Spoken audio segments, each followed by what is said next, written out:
De Chroniques, chapitre 18. Josaphat eut en abondance des richesses et de la gloire, et il s'allia par mariage avec Akab.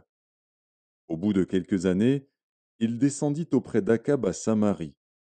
Et Akab tua pour lui et pour le peuple qui était avec lui un grand nombre de brebis et de bœufs, et il le sollicita de monter à Ramoth en Galaad. Akab, roi d'Israël, dit à Josaphat, roi de Juda, veux-tu venir avec moi à Ramoth en Galaad?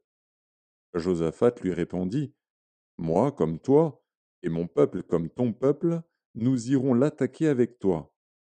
Puis Josaphat dit au roi d'Israël, consulte maintenant, je te prie, la parole de l'Éternel. Le roi d'Israël assembla les prophètes, au nombre de 400, et leur dit, irons-nous attaquer Ramoth en Galaad, ou dois-je y renoncer? Et ils répondirent, monte, et Dieu la livrera entre les mains du roi. Mais Josaphat dit, n'y a-t-il plus ici aucun prophète de l'Éternel par qui nous puissions le consulter?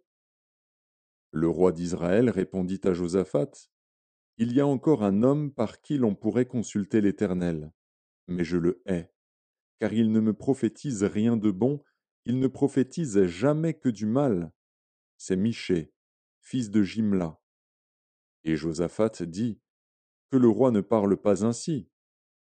Alors le roi d'Israël appela un eunuque et dit, fais venir tout de suite Michée, fils de Jimla. Le roi d'Israël et Josaphat, roi de Juda, étaient assis chacun sur son trône, revêtus de leurs habits royaux. Ils étaient assis dans la place à l'entrée de la porte de Samarie, et tous les prophètes prophétisaient devant eux. Sédécias, fils de Kenaana, s'était fait des cornes de fer, et il dit, ainsi parle l'Éternel, avec ces cornes, tu frapperas les Syriens jusqu'à les détruire. Et tous les prophètes prophétisèrent de même, en disant, monte à Ramoth en Galaad, tu auras du succès, et l'Éternel la livrera entre les mains du roi. Le messager qui était allé appeler Michée lui parla ainsi, voici, les prophètes d'un commun accord prophétisent du bien au roi. Que ta parole soit donc comme la parole de chacun d'eux. Annonce du bien. Michée répondit, l'Éternel est vivant. J'annoncerai ce que dira mon Dieu. Lorsqu'il fut arrivé auprès du roi, le roi lui dit, Michée, irons-nous attaquer Ramoth en Galaad, ou dois-je y renoncer?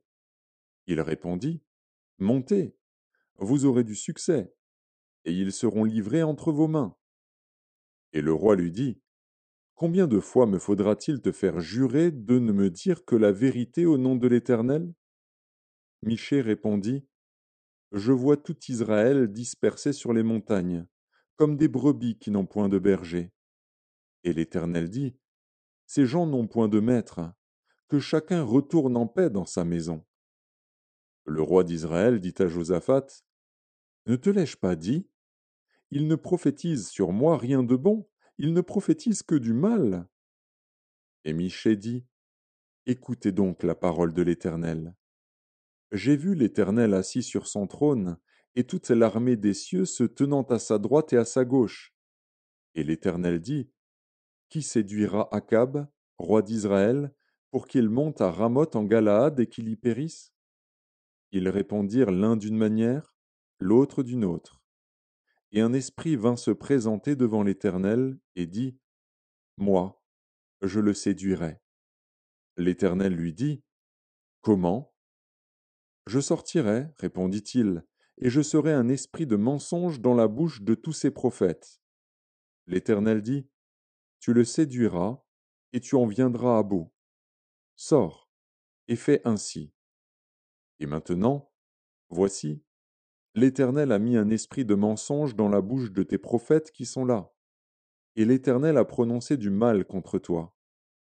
Alors Sédécias, fils de Kenaana, s'étant approché, frappa Michée sur la joue et dit, par quel chemin l'Esprit de l'Éternel est-il sorti de moi pour te parler?